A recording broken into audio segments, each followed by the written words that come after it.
आप देख रहे हैं सौगंध टीवी, सौगंध वतन की। जो पुराने जवान हैं ना, हाँ। वो फिर भी देश के लिए काम करते हैं। ठीक है, अब जो 4 साल के लिए जो आएगा, हाँ। तो उसका माइंड क्या रहेगा? ये जो जॉब भी निकाली है, तो क्या निकाली है? 4 साल अग्निवीर योजना। तो अग्निवीर योजना का देखिए, या तो आप परमानेंट उनको कोई जॉब दीजिए, प्रधानमंत्री रोजगार योजना, लेकिन हमें मालूम है हमारा पैसा रिटर्न आएगा नहीं, तो इसलिए उनको कोई बेनिफिट नहीं है। आधे से ज़्यादा लोग बेचारे अप्लाई करके रह जाते हैं, उनको लोन नहीं मिलता है। जो जवान देश के लिए सेवा करेगा सर, वो जवान अपने देश के सीक्रेट बाहर बेचेगा ही क्यों? सबसे बड़ा प्रश्न तो ये है। मैडम, उसको मालूम है मेरे को तो 4 साल ही नौकरी करनी है, उसके बाद तो मेरे को जो है जॉब को तो छोड़ना ही छोड़ना है। तो अगर इस तरह से अगर आप बात कर रहे हैं कि बाहर बेचेगा, तो वो तो मतलब देश सेवा में रहते रहते भी कर सकते हैं। और जो लॉन्ग लाइफ पहले कर रहे थे, देश सेवा जो जवान कर रहे थे हमारे, वो भी तो कर सकते थे। इतने केस नहीं आए वो, हाँ। लेकिन अब जो आएंगे केस आपको मालूम चल जाएंगे। जो पुराने जवान हैं ना, हाँ। वो फिर भी देश के लिए काम करते हैं। ठीक है, अब जो 4 साल के लिए जो आएगा, हाँ। तो उसका माइंड क्या रहेगा? बताइए आप। मैं तो आप ही से पूछना चाहता हूँ, उसका क्या माइंड रहेगा? मैं आपसे चर्चा कर रही हूँ, तो आप हाँ, तो बताइए मैं- क्या माइंड रहेगा? हाँ, तो उसका माइंड आप देख लीजिए ना। उसको तो माइंड में यही है ना कि मेरी तो 4 साल जॉब है, हाँ। कोई इसको एक्सटेंशन मिलनी नहीं है, कुछ मिलना नहीं है। हाँ। 4 साल के बाद टाटा बाय बाय। हाँ। तो वो क्यों ना ऐसा काम, वो करेगा वो काम ऐसा। तो आप ये कहना चाहते हैं कि आजकल का जो युवा है, वो कहीं ना कहीं 4 साल के बाद अपनी तरक्की देखेगा, मैं आगे कैसे बढ़ूँ? हाँ जी, वो तो फैक्ट है, वो तो देखेगा ही। हाँ। तो वो क्यों जाएगा आर्मी में? वो कुछ अगर मजबूरी में कोई आर्मी में ज्वाइन भी कर लिया उसने, हाँ। तो वो बताइए ना, देश की क्या वो सेवा करेगा, क्या वो रक्षा करेगा? उसका तो माइंड में सब वही चल रहा है कि मैं तो 4 साल के लिए हूँ। हाँ।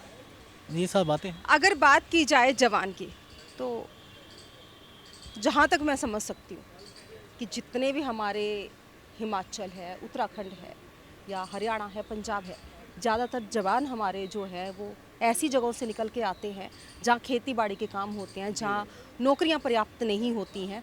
तो एक देश सेवा का जज्बा भी उन लोगों में ज़्यादा होता है। और जो मेट्रो सिटी है, शहरीकरण है, वहाँ शायद इतना जज्बा नहीं होता। उसका क्या कारण है? अब मैडम, अब जो बेचारे उत्तराखंड, हरियाणा, पंजाब से जो निकल के आते हैं, जी। जो खेती बाड़ी वाले लोग हैं, हाँ जी।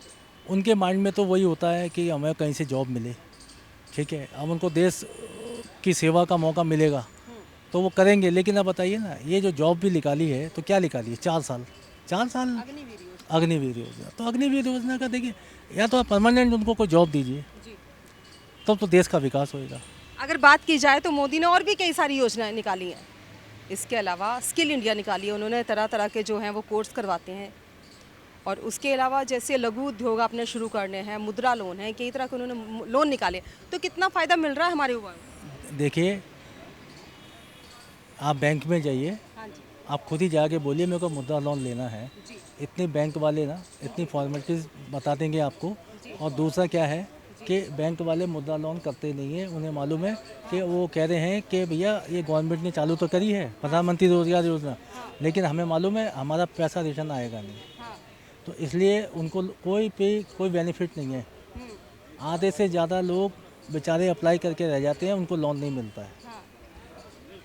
बात की जाए राहुल गांधी, मोदी सरनेम से जो उन पे केस चला था खारिज कर दिया गया है और सदस्यता वापस मिल गई है।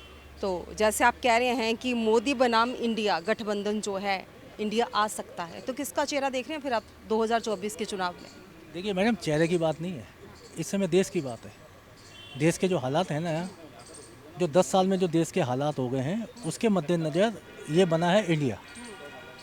इसमें चेहरा मत देखिए आप, इसमें यह है कि इनको देश को कैसे आगे बढ़ाना है और देश को बचाना है। तो क्या लगता है कि अगर इंडिया आएगी तो देश को बचा पाएगी और देश को आगे बढ़ा बिल्कुल पाएगी? बचाएगी, बिल्कुल बचाएगी। यहाँ तो डिक्टेटरशिप चल रही है ना कि आपने बोला तो बोला क्यों। हाँ। आप कोई भी बोलते हैं, आपके पास तो क्या है, धूप का पत्ता है, हाँ। आप उसके घर पे रेड करवा दो हाँ। या उसको सम्मन भिजवा दो। हाँ। तो ये चल रहा है, डिक्टेटरशिप चल रही है। मतलब सीधा सीधा कहना चाहते हैं कि अगर उनकी किसी ने बात नहीं मानी तो वो तो वैसे ही गए। हाँ जी, हाँ जी, ये कहना हाँ बिल्कुल। जिसकी लाठी उसी की भैंस वाला काम चल रहा है इधर, और सबको वो एक ही उससे हाँक रहे हैं। ऐसा नहीं चलता। देश की जनता की आँख खुल चुकी है, देश की जनता देख रही है कि हमारे देश में क्या हो रहा है। तो आपका कहना है 2024 में इंडिया आएगी? बिल्कुल आनी चाहिए। तो जिस तरह से ममता बनर्जी का ये कहना है ईवीएम में जो है हैक किया जाएगा 2024 के चुनाव में, तो बीजेपी वो सब पैंतरे आजमा के आगे आएगी। तो वहीं पे जब हमने चर्चा की तो यहाँ पे ये बोला गया इंडिया ही आएगी। तो देखते हैं 2024 के चुनाव में, लोकसभा का जब चुनाव आने वाला है उसमें क्या होता है, इंडिया आती है या मोदी आते हैं। ये खेल तो पुराना चला रहा है, आरोप प्रत्यारोप ये भी चलते ही रहेंगे 2024 तक। इन्हीं सब खबरों के लिए जुड़े रहिए हमारे साथ, देखते रहिए सौगंध टीवी। कैमरामैन अंकित के साथ राधिका शर्मा, धन्यवाद। आप देख रहे हैं सौगंध टीवी। सौगंध वतन की।